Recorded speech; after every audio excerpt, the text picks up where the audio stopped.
Today we're going to talk about rights and morals. The session's only going to work if you ask me questions. Questions like, Amit, what do you mean by that? Questions like, but I don't think that's true. Questions like, can you give me an example of that? And even sometimes comments like, you stupid because. I don't think that's true, it's not a question. Yeah, good question. Yeah.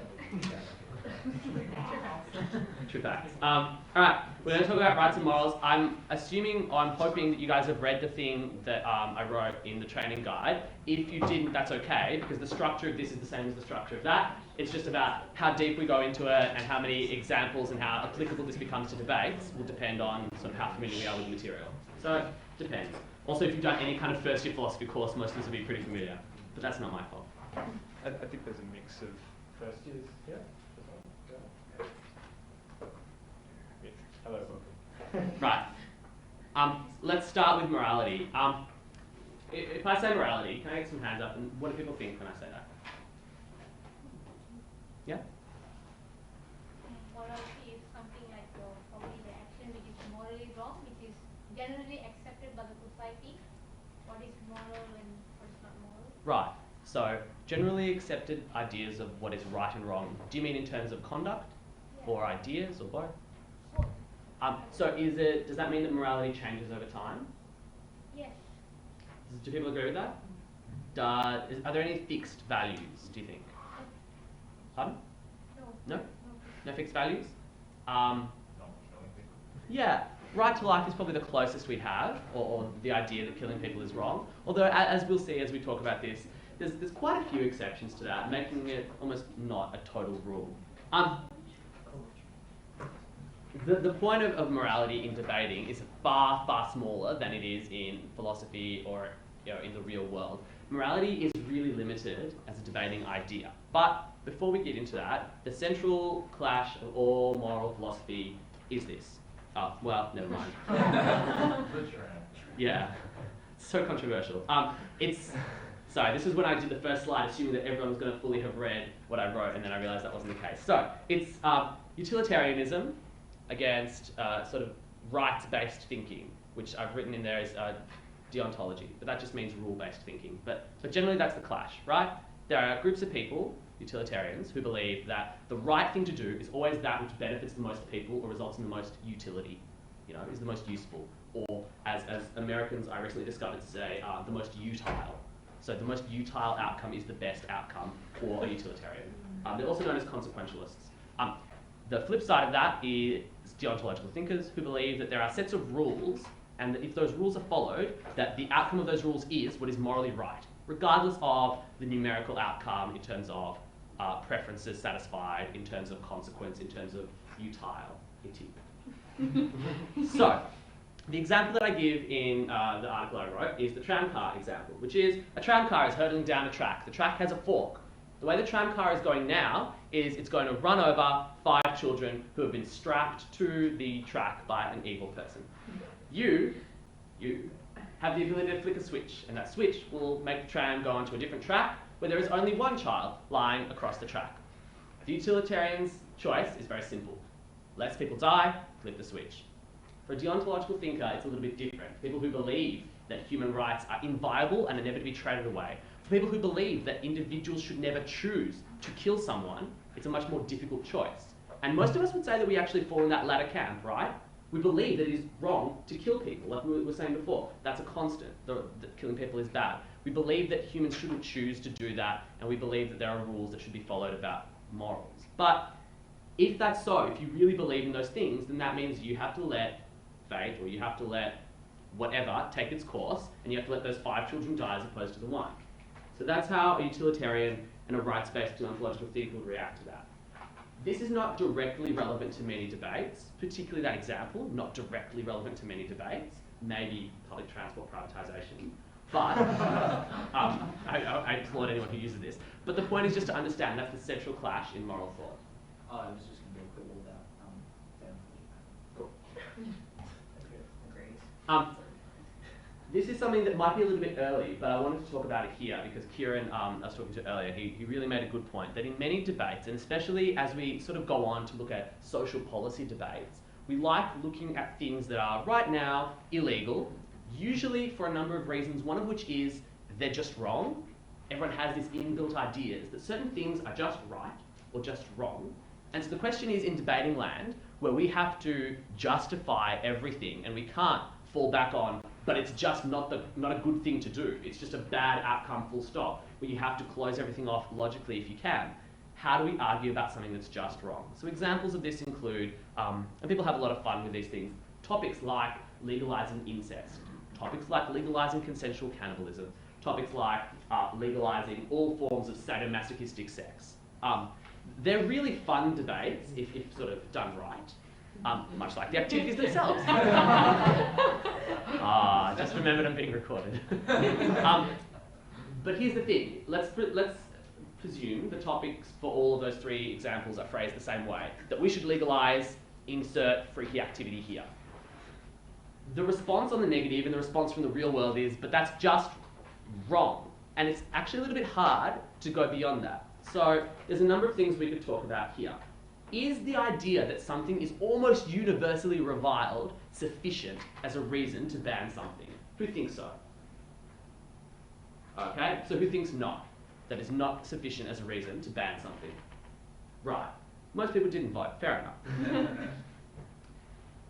enough. There are people who argue that the ick factor, as we might call it, is a social signal. A signal that might be evolutionary, that might be based on our communal attitude, that something is so inherently wrong and will lead to bad, unforeseen consequences that we just shouldn't do it.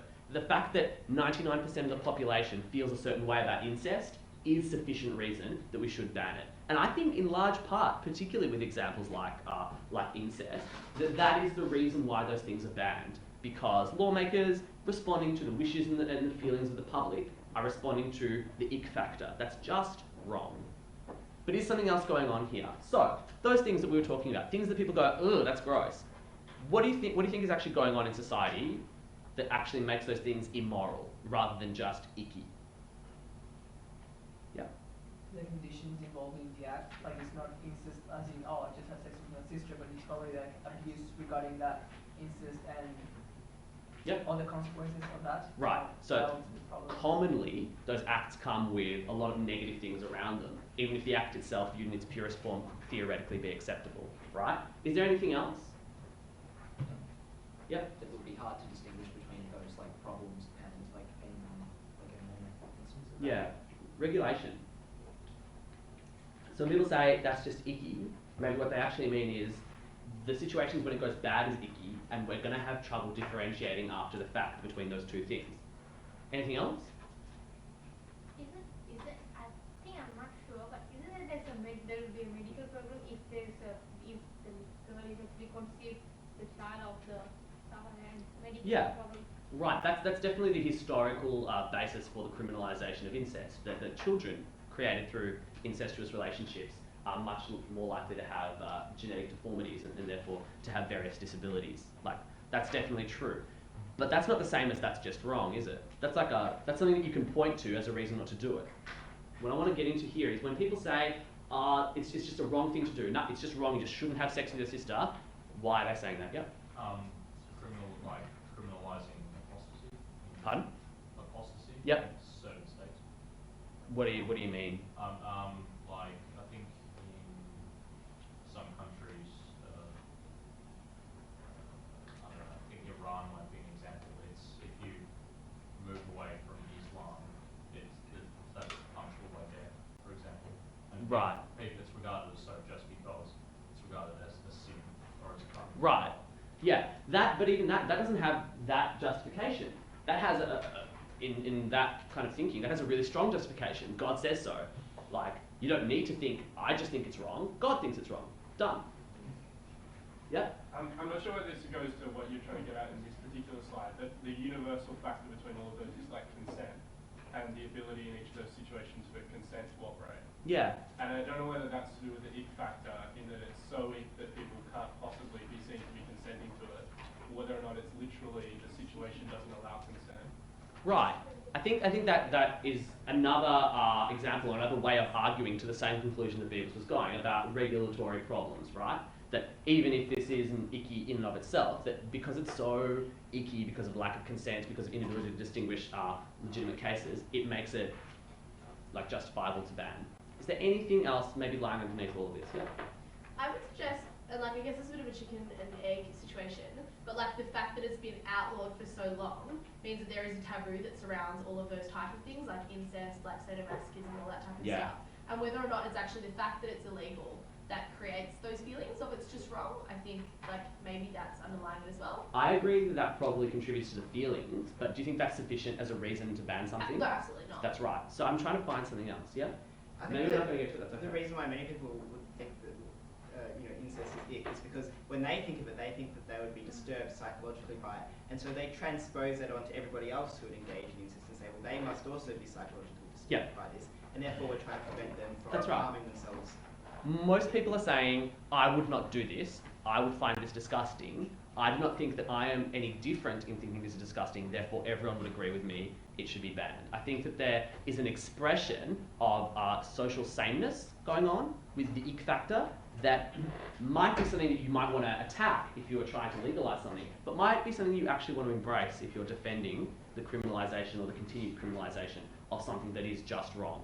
That society has maybe certain base values that it wants to preserve because those base values influence decisions and conduct every day, and they also influence the very, like, there's a lot of, when you're talking about this, there's a lot of stuff like fabric of society and social values that gets thrown around, and I'm going to actually get back to that a little bit later in the slides, but the point is just that there's something maybe underneath the ick factor, like the idea of social value, that I think is something that's worth talking about and worth defending. But that's all I want to talk about in terms of morality. I really want to get into the right stuff, because that's the meatier stuff. You've probably got a lot of questions, and that's fair enough. Morality, not actually that useful in debating. Sad but true. Saying that something is right or wrong morally is never the issue. As I said in the article, and I'm sorry that I keep referencing it, but I don't want to leave people out who have or have not read it. Debating tends to occur in the utilitarian world. If something has best consequences, it's the best action. No matter whether it breaks rules, no matter whether it involves the violation of human rights, and so forth. If it has the best consequences and it can be proved as such in debating land, 9 times out of 10 that will win. Yep. So, just like, could you summarise, you say that utilitarianism is like serving the greater good in a way? Yeah, that's right. It's definitely the greater good. It's like people saying the ends justify the means.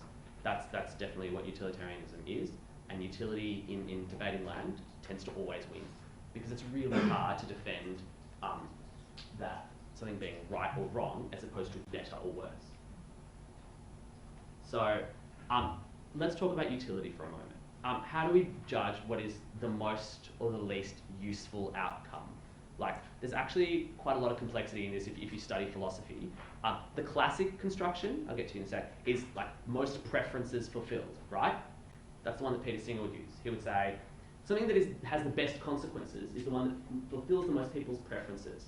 If there's 100 people and 99 of them want X and one of them wants Y, then X is the most consequentially best outcome.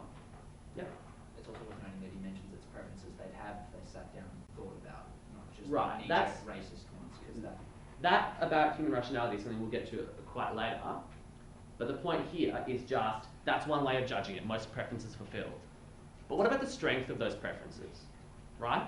Let's say 99 people want X really marginally. Like, you would have to put a gun to their head to make them choose between X and Y, and then, okay, they will choose X. But that one person that wants Y wants it more than anything they've ever wanted in their life. Like, it's a really awesome cardigan, for example. Is X still the most utilitarianly best? Is it the most utile outcome? It's satisfying the most preferences, but not probably satisfying the most preferenced preferences, if that makes any sense. The point is, and this is actually something that ironically echoes something in Ravi's economics article, that the margins can actually be very important because a lot of debates, because they're about fringe groups, don't affect everyone, they affect a few people. So if something outrages society, or if it outrages everyone a little bit, but it increases the preference satisfaction of a small group by a lot, then maybe that's a way to say, actually the most utilitarian outcome is to help the numerical minority because they are a preferential majority. They really want it more. Does that make sense? It's kind of weird what I'm saying, but the point I'm trying to make is just because it would satisfy more people doesn't mean it is the most utilitarian wise, doesn't mean it's the best outcome. Yep. I was going to say, possibly another way of thinking about it, if you don't necessarily understand that, is a qualitative justification versus a quantitative. So in one, you're fulfilling more numbers, and in one, you're fulfilling a greater quality of preference. Yeah. So it's simple, similar to that, I guess. That's right. And so an example of this is I had state team trials over the weekend, and one of the topics we said was about banning offensive music, and one of the kids made a really good point, which was just people who are offended by offensive music, which has, racist, sexist implications. They weren't at this stage talking about people who actually do bad stuff or think bad stuff. They're talking about people who are offended when they hear nigger or bitch, slut, crack whore on the radio. That's a song I've recorded, you can buy it later. They're saying people who are offended by it, maybe it is quite like a majority of society that would be offended by that language, but they're like offended this much. People whose rights to freedom of expression and identity are suppressed are losing this much. And so even though the majority is being heard, maybe actually in terms of utilitarian ideas, the best consequences are the ones that help this many people, but get this much freedom.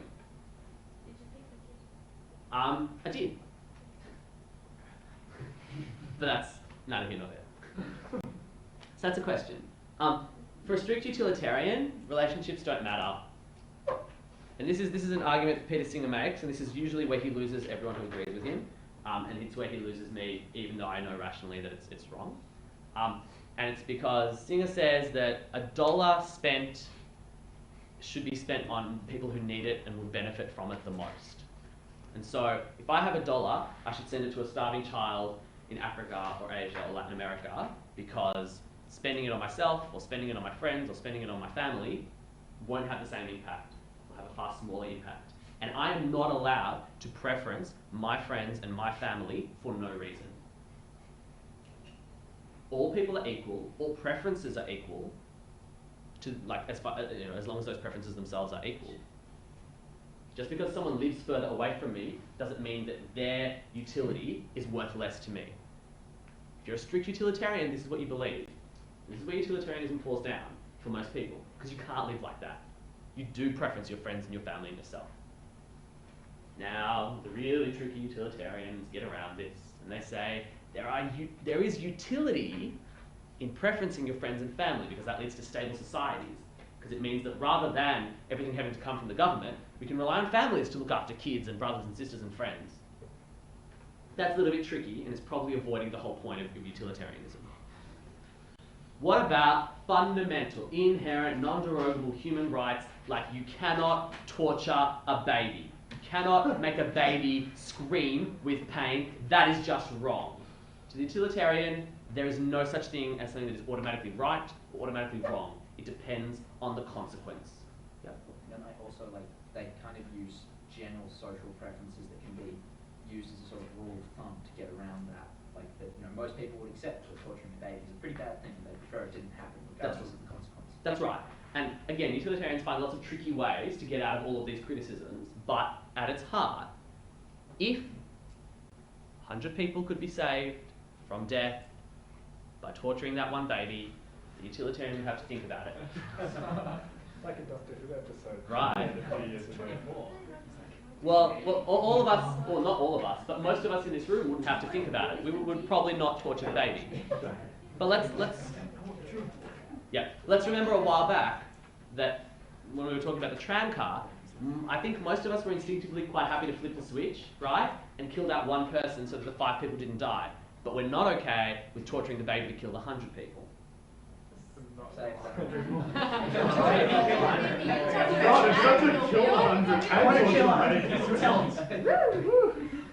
Yeah.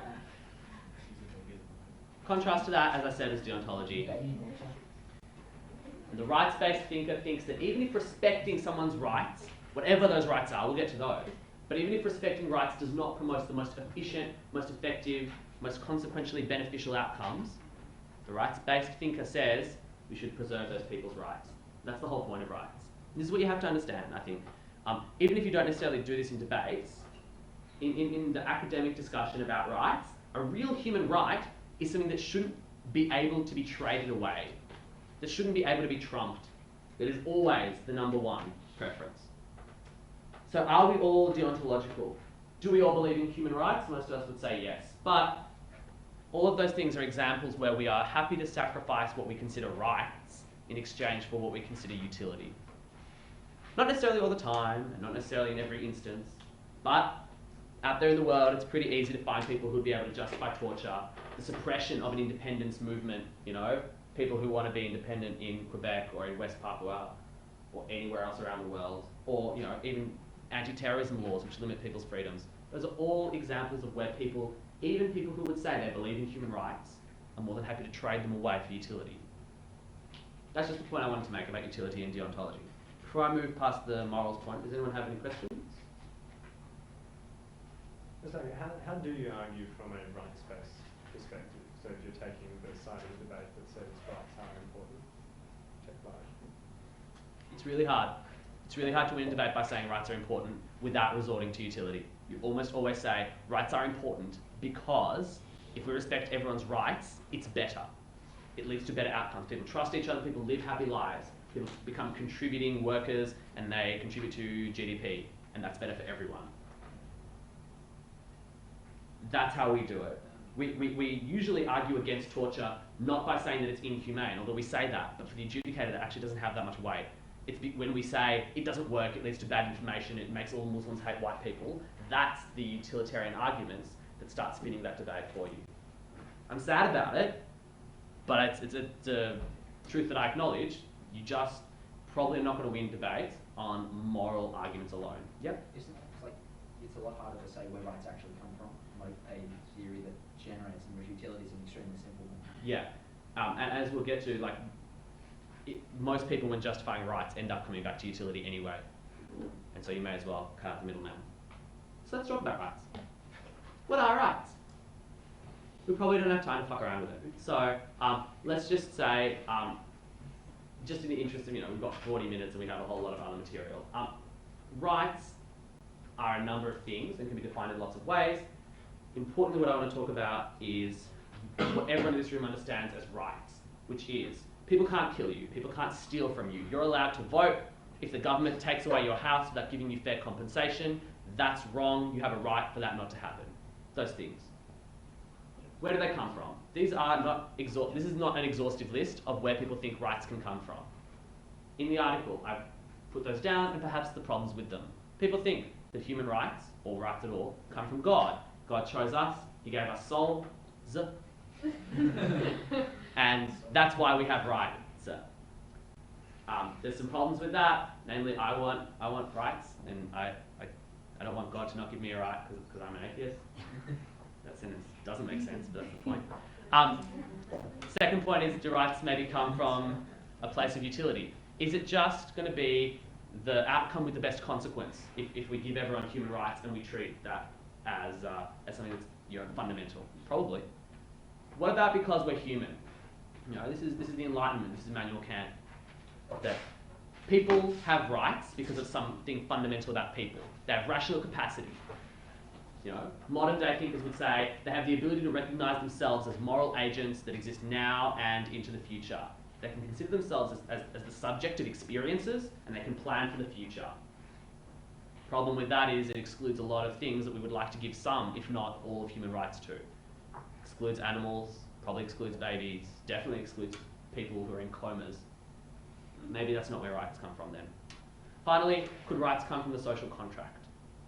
Could rights come from not any actual place inside, not from any place up top, not from any place that you can point to, but just because we all agree they exist? This is kind of tied to the utilitarian point, but is a formal way of thinking about it. That maybe rights exist because at some pre-societal stage, we all agreed that we were willing to give up some stuff in order that we could have some other stuff. What we gave up was the ability to murder people with no consequence. What we gained was not being murdered. Sounds like a good deal to me. There's problems with all of those accounts. Why do we care about where rights come from? Because it's about where we limit rights.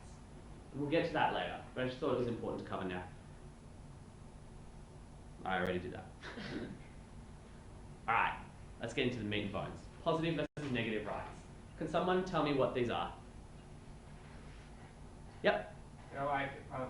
benefit and liberty rights, so things that the government has to give you and things that the government can't stop you from doing. Which is which?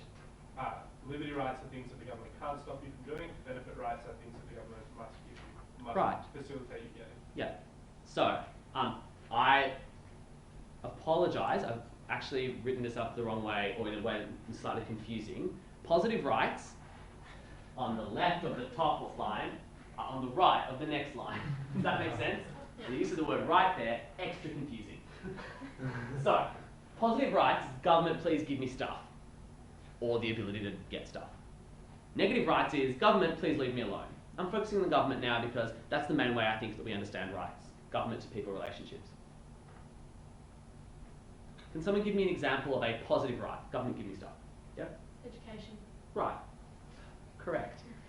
This is going to get bad. Typically we would say education is a positive right. That even though we're all free to get education, like I can't go and start a school and make someone teach me things. Like I need a higher power to organise all that stuff for me. That's a positive right. What about a negative right? This is easy. Pardon? Yeah, the right to live.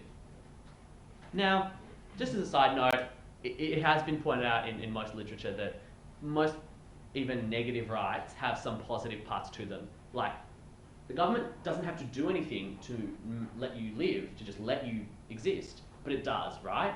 It has to criminalise murder, it has to provide a police force, it has to train that police force, and doing all those things is necessary for you to have this right. So even negative rights are slightly positive, so it's a slightly artificial distinction. But for the point of this discussion, the example that I got way back when I was in first year that still sticks with me today in terms of positive and negative rights is, I have a right to get a Porsche. I have a right to go out there, spend all my money, get a brand new Porsche. But I do not have the right to get that from the government. The government does not have to pay a cent for me to do that, even though I'm free to do that. That's the distinction. Does that make sense? Hopefully. So, let's talk about some of these things. Torture, reproductive rights, education, healthcare, workers' rights. We don't have to talk about them all. I really want to talk about the middle one. Reproductive rights. Yes, Meredith. Cheers. So, the ability to reproduce and make a baby. Is that a positive or a negative right? Let's have a show of hands. So, is this something that the government should just leave you free to do? Is it a negative right, a liberty right? Yeah? Is this a positive right, something the government has to actively facilitate? Just so people know, there's no right answer that I'm going to give now, because this is a controversy, right? This is a debate. And the debate here is typically about funding IVF. Yeah. That should help you when you can't. Right. Correct. Because maybe we consider reproduction a right, and we can consider it a negative right that most people can actualise quite easily by fucking. But for those people who perhaps cannot actualise it for whatever reason, many of us in this room, the question is, what should the government do?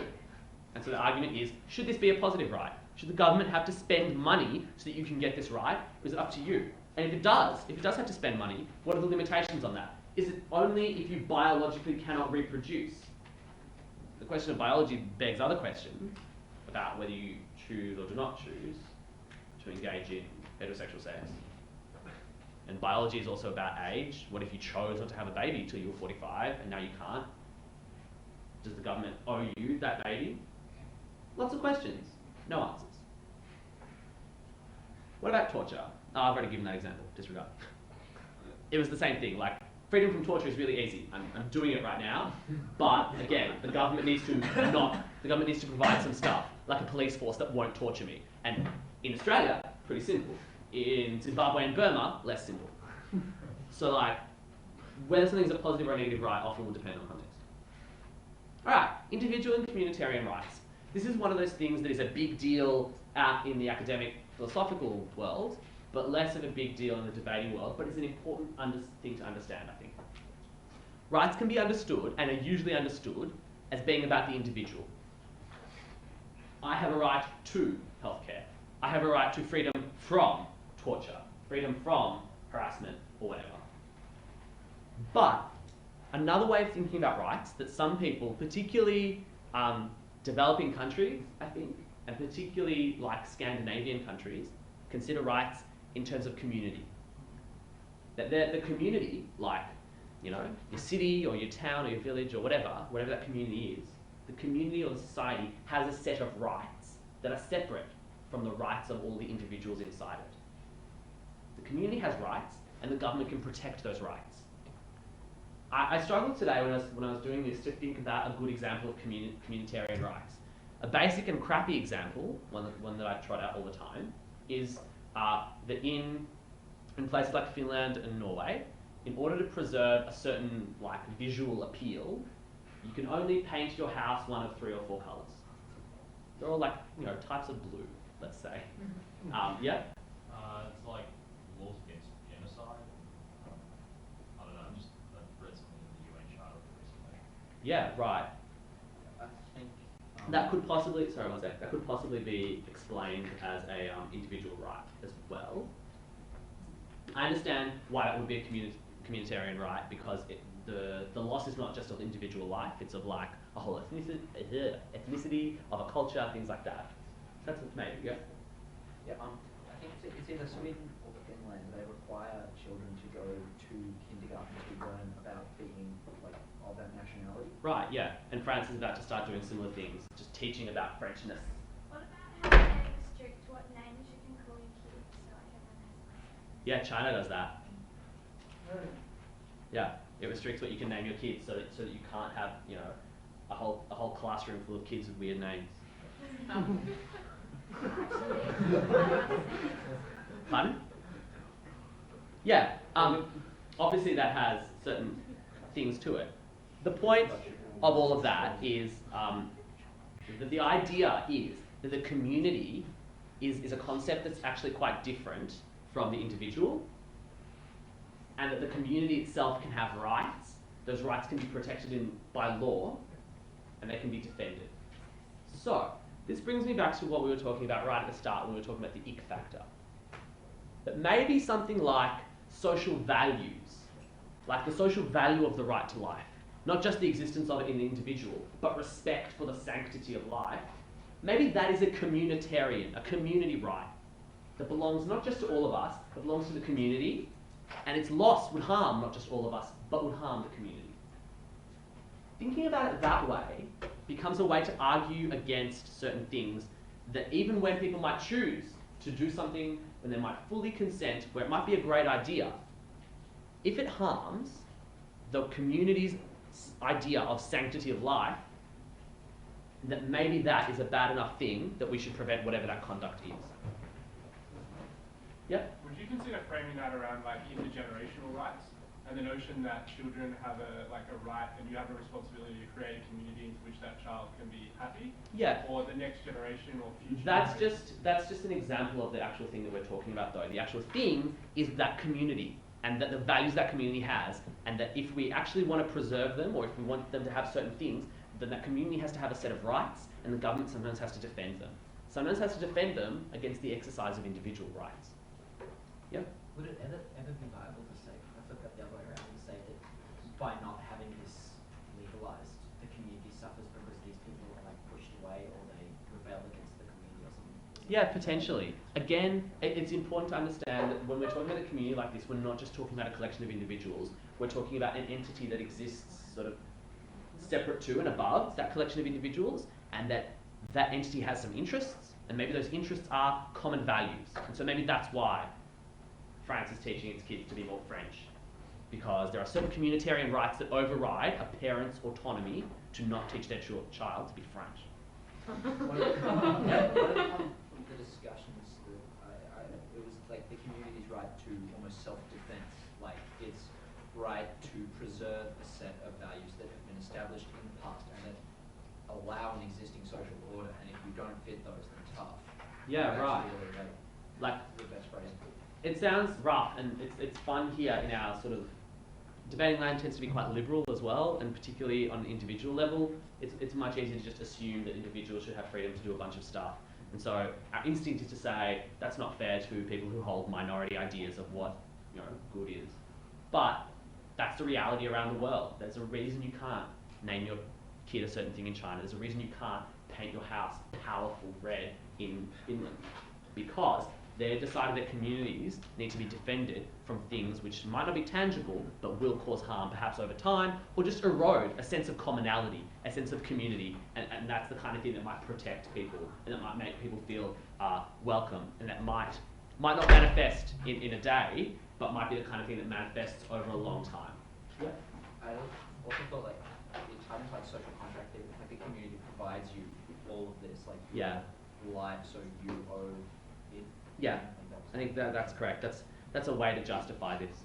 Anyway, the point of this was just that most people don't consider the community has a right, and it's important to understand that sometimes it does. You might not be able to use it in all debates. That's cool. So, we've had a little look at rights. Now, the best part, and the part that is about like when most debates happen, is where do we limit human rights? And I can't think of a human right that doesn't have a limit. The first example is J.S. Mill's harm principle, which is a really common sense principle until you have to start applying it. The principle is basically people have freedom to do whatever they want until it starts impinging on that same freedom in others. I have the freedom to swing a knife whenever I want, wherever I want, until someone walks into that space. And they have borrowed that scenario from The Simpsons. That's Mill's harm principle. It's super useful, comes up in lots of debates. Come on. Yeah. Let's talk about the problem with this though, which is the causation of that harm. It's pretty easy under Mill's harm principle to justify, criminalizing assault. Punching someone definitely limits their freedom, and even though it's an exercise of your freedom, you don't get it. What about smoking? Secondhand smoke can cause people to get cancer. That seems like a pretty direct way of causing harm. So we banned secondhand smoking. Can smoking still harm people? Health system. Yeah. It costs everyone money. Right. So if I smoke and then I go to hospital and that takes a hospital bed away from someone and that takes hospital dollars and doctor time away from someone. That's not the kind of thing that Mill was actually talking about. That is way too indirect for Mill. Because by that logic, so many of our freedoms could potentially or indirectly lead to a result in something for someone else. And as such, the government would be fine to prohibit all kinds of things.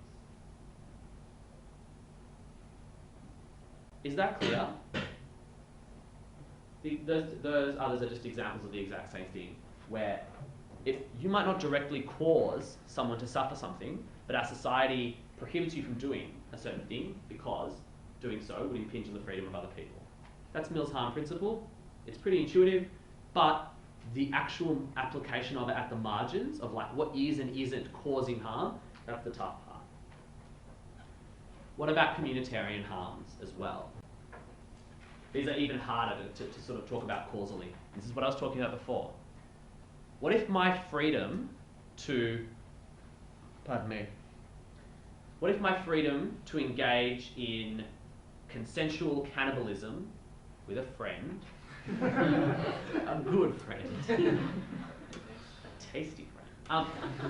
What about if my freedom and that person's freedom causes damage to the community? Not gonna harm the health system. I'm gonna eat everything. That person won't need any treatment. No one's here. But what if it harms the community by eroding the idea of the sanctity of life, which is what I was talking about before, which sounds like a fake thing, but I actually think could be more valuable than it sounds. What if my engaging in consensual cannibalism and my desire to do so,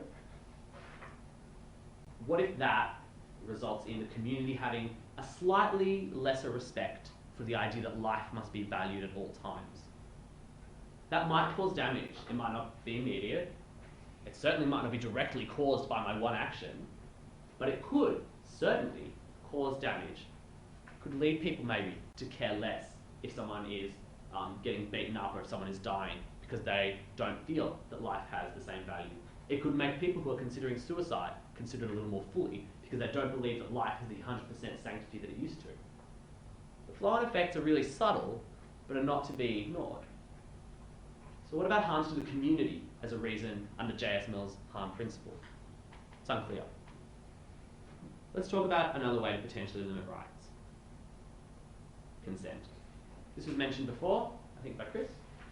And it's, again, a really classical way in most debates to say that the government should step in and intervene when people aren't actually consenting to whatever the conduct that we're talking about is. So, two things that we need to look at, potentially, when trying to prove this. What is it about the individual that means they can't consent? So, what are groups that typically aren't allowed to consent to things? Children. Anyone else? People with like mental retardation or people in a coma. Yeah, that expression is not used anymore, but Me, for example. certainly people like Gemma. Yeah, so that's usually the two groups of people that everyone's like, yeah, they can't consent to things. Yeah. Would criminals be included within the group, or they're not? Depends on what you're talking about. I wouldn't, because there's nothing necessarily about that group or about that individual that means that they can't make a rational decision as to whether they do or do not want to do something, but maybe. So that's the first way, to look at the, yeah?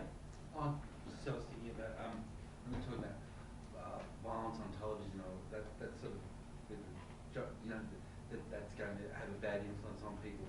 It's sort of like what you were saying before, and John Stuart Mill, and also, I guess it's similar to advertising or whatever junk food that kids can't really make an informed decision on. Yeah, right. Yeah, so like media can either harm the social fabric or like harm society's values, or it can even target people who don't actually have a fully fledged capacity to consent. Well, that's what a lot of people argue.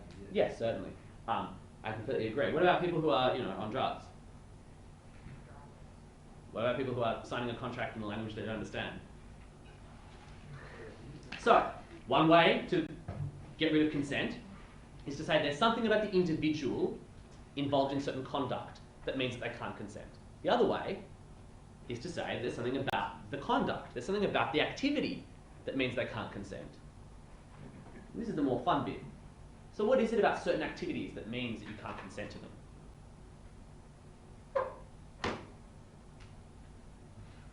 They're going to take away your ability to consent to things down the line. Yeah, maybe. That isn't actually an argument why you can't consent in this one thing, but it is an argument based on consent to prohibit certain conduct. So like, the classic example is slavery. Or just drugs. Yeah. Drugs is a more iffy case, right? You haven't fully thought through the consequences of that action, or like you may not be able to handle them. Like. Yeah, that's about the individual. What is it about the activity? Are the consequences maybe not foreseeable? Long-term consequences. I'm going into a room called the punch in the face room. Maybe that's a bad example. I'm going into the room called the something bad will happen room. Maybe I can't consent to that because I actually don't know what I'm consenting to. So maybe there's something about this that means you can't consent. This is really good. I heard a really good analysis of this when I was in a debate about boxing. It was a really detailed discussion of the fact that there's lots of things about boxing, the activity, that mean that even if the person is a rational adult who's not on drugs, that maybe they can't consent. That maybe because boxing involves lots of unknown factors, like everything to do with your combatant. Like the fact that it involves adrenaline means that that changes your decisions. Like the fact that the risks of getting an acquired brain injury are really low, but also really difficult to calculate. I don't know whether this would tie into the activity, but what about where there's another person involved and maybe they're... I'm thinking just at the moment in criminal, we're studying the case of Aaron Brown, which is about sadomasochistic sex. Yes. And basically the reasoning there is that you can't consent to that because it indulges the cruelty of the other person, which is something which harms the social fabric. Right, well there's a couple of things there. The first is that you can't consent where there's someone else because you know what you're going to do, but you don't know what they're going to do. And this is a classic one maybe about cannibalism, We've agreed that you can eat my finger. But what if you eat more than my finger?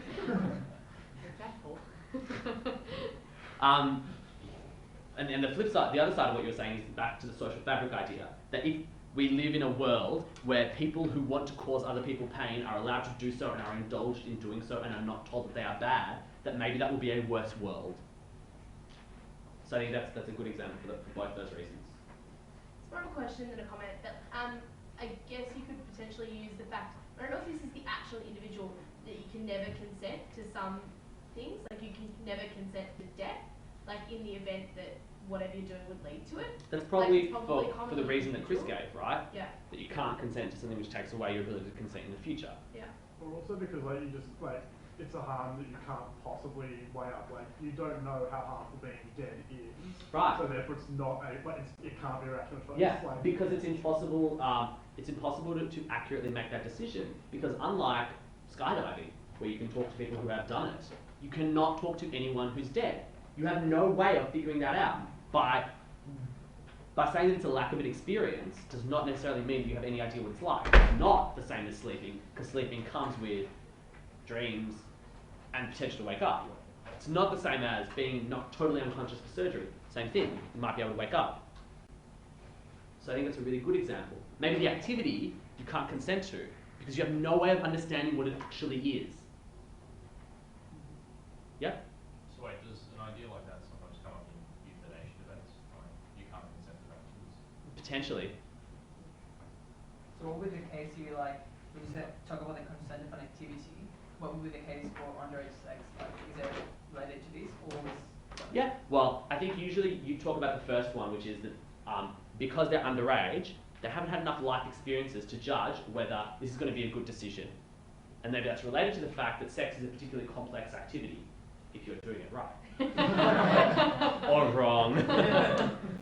Right, because it can have complications. It means people are vulnerable to psychological and physical harm. It means that you can get an STI. It means that potentially people can get pregnant. Sorry, I meant pregnant, yes. And all of those things are parts of the activity that you can't rationally anticipate, especially when you're an individual who has a lesser ability to consent because you're young and just haven't been exposed to that much in society. So your critical thinking capacity is lessened. Yep. Well, I'm not sure if this one is activity or individual, but pretty much all of the different sex debates we've talked about, so incest, sadomasochism, cannibalism, power dynamics and those sorts of things are inherent to an activity. Right. So when an activity comes with undue pressures, it could also be used for the euthanasia debate, when you've got the pressure of massive amounts of pain, then you're not making a rational choice. So right. activity. Yeah, absolutely. And here's the thing, if you're on the side that is arguing that a certain thing shouldn't be allowed, you'd want to attack both of those, right?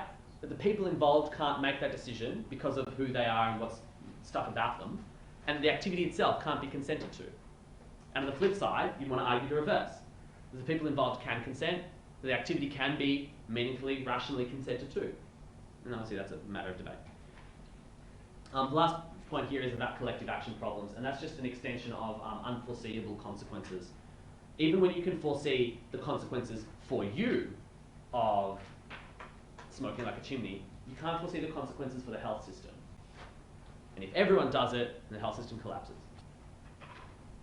Right? How do you make arguments about economic coercion and other types of subtle coercion on the ability of an individual to consent? Yeah, they're tough, but you just have to say, I think you usually do two things. The first is you explain why the factors lead to a decision that would have been different had those factors not been there, and you talk about the consequences of that decision. Because if someone makes a decision that they might not have otherwise, but the consequences aren't that bad, who the hell cares? You know? I bought a pair of shoes, and this is a true fact. I bought a pair of shoes that I hate. It cost $120. I thought they were a good idea, but they were awful. But who cares, right? Because I just wasted a bit of money. If I bought those shoes and they had somehow involved me dying, then maybe that is crazy. Maybe that is a situation where my ability to consent to that should be questioned and the government should intervene. Yeah, and just to add to that, I think it is important, as Amit said, to explain how it makes your decision bad and how the consequences are harmful, because everyone has subtle pressures all the time on them to consent in all sorts of different ways, and there are little economic pressures that are just part of the system. So. Yeah, I think the second part of that is really important, what the consequences of that are. Because if the consequences are so severe and you would not make a decision like that unless you had to, then maybe we should stop people from having to make those decisions. Or being able to. Those are different things. I have no idea what that means.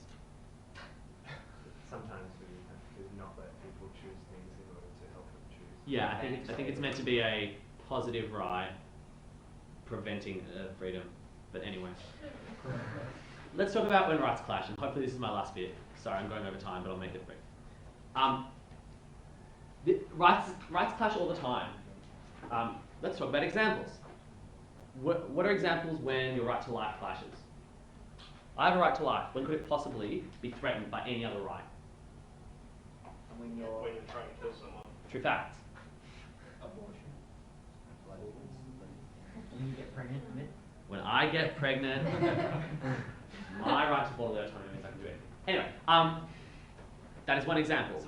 What about my right to freedom of speech? Does that ever clash with any other rights? The right to be free from defamation. Pardon? To be free from defamation. Potentially. I'm not sure if that is a right, but yeah, let's go with that. What about other rights? What about if I use my right to freedom of speech to say, hey y'all, kill Victor? Sounds fine. Good. Well, all the snacks are mine now. So who wins a rights clash? It's tough, right? What is like what I suggest in the article is there's a hierarchy of rights, and most people would accept this, that like life is at the top, and things relating to your bodily or psychological autonomy are next, and everything else is after that. Like your right to healthcare, education, workers' rights, privacy, whatever. So the traditional way to say is, well, okay, we've got this hierarchy. You're saying that your right to privacy is being violated by all these CCTV cameras around the city. We're saying this is preserving other people's right to life. Life beats privacy, you lose. That's one way of dealing with a clash of rights in a debate. The other one is the one with the most utility. What if preferencing one right, even if it's a lesser right, involves making many more people much happier? So, letting that one baby die results in 6 billion people being super happy. Let's say it's a Hitler baby.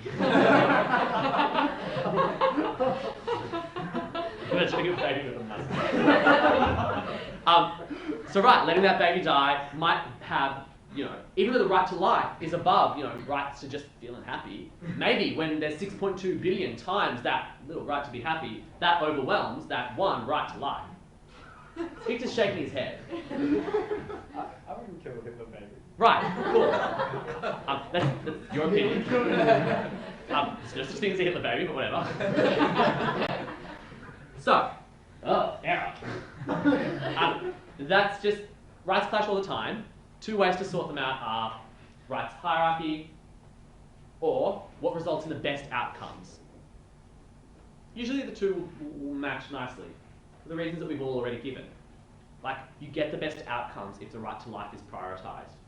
Maybe it's better if we don't kill the Hitler baby because that way we know that no other babies, Hitler or none, will be killed. And maybe that is a better outcome because sanctity of life, especially baby life, is preserved. It's the best life of all. So maybe that's the situation. Usually the two will entwine, but just keep that in mind. A lot of debates will have rights clashes. In the article I give the example, I think, of the criminalisation of hate speech. That it's a classic example of freedom of speech versus like freedom from racial offence or maybe even racial harm. And that's the clash that you have to battle it out. Some people might say speech is a more important right and you have to explain why. Other people might say freedom from offence is a more important right. Again, there's utilitarian constraints. Like, maybe it's better if people who are of different ethnicities feel more comfortable in society. But by contrast, maybe it's better if everyone can have their say because then we can get good public debate, then we can get public rebuttal, whatever. So there's multiple ways to deal with that. Now, I was going to go through an example with you guys, as you saw, of the death penalty, but that's probably not necessary because we've run out of time. Yeah, or we can debate it, whatever. I'd rather not debate. I think it's a bad debate. Yeah, okay, we won't. It's a fake debate. Like, just so everyone knows, death penalty is a bad idea. It shouldn't happen. End of story. We'll deal with that in criminal justice. All right. That's pretty much it. If anyone has any questions, let me know. If anyone has any questions, talk to each